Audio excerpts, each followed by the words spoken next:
Hi, Sian here for BBC Learning English. In this masterclass, we're going to look at some differences between formal and informal English. Hey, how's it going? Good afternoon, how are you? Sometimes formal and informal can seem like two different languages. In the same way you wouldn't normally wear shorts and a t-shirt to a job interview, if you use language that's too formal or too informal, you can give a bad impression. Let's look at some differences between formal and informal English. Now, I received an email this morning. Have a look at this email. Do you think the language is formal or informal, and why? Dear Mrs. Brown, I'm writing to find out whether you have any jobs in your company this summer. At the Mo, I'm studying economics at uni. I've been working part-time in a shop and recently they promoted me to the role of manager.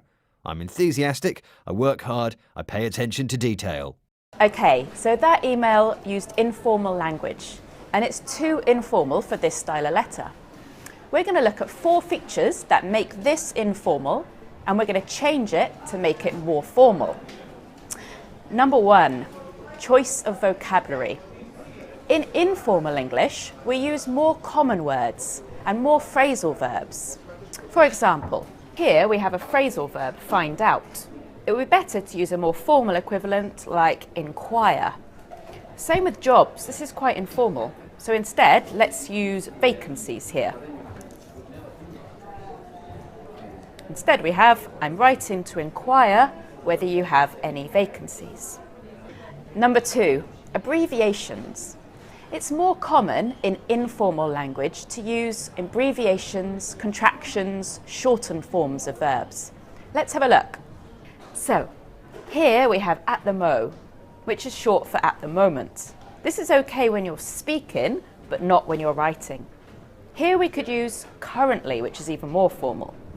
Same here, uni is short for university, so don't use this short form in a letter. Currently, I'm studying economics at university.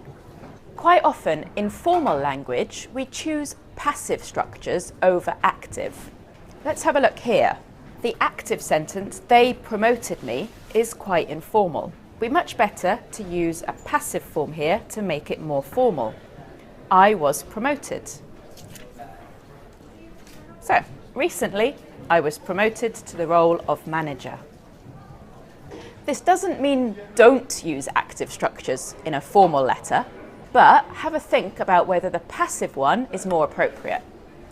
Finally, in informal English, short, simple sentences are much more common, whereas in formal English, we use more complex structures. Take a look at this one.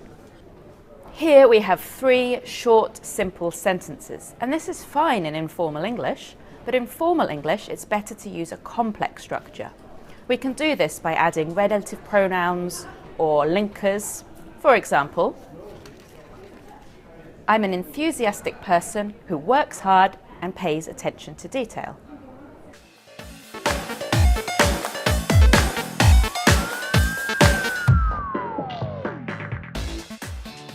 So, would you kindly visit our website?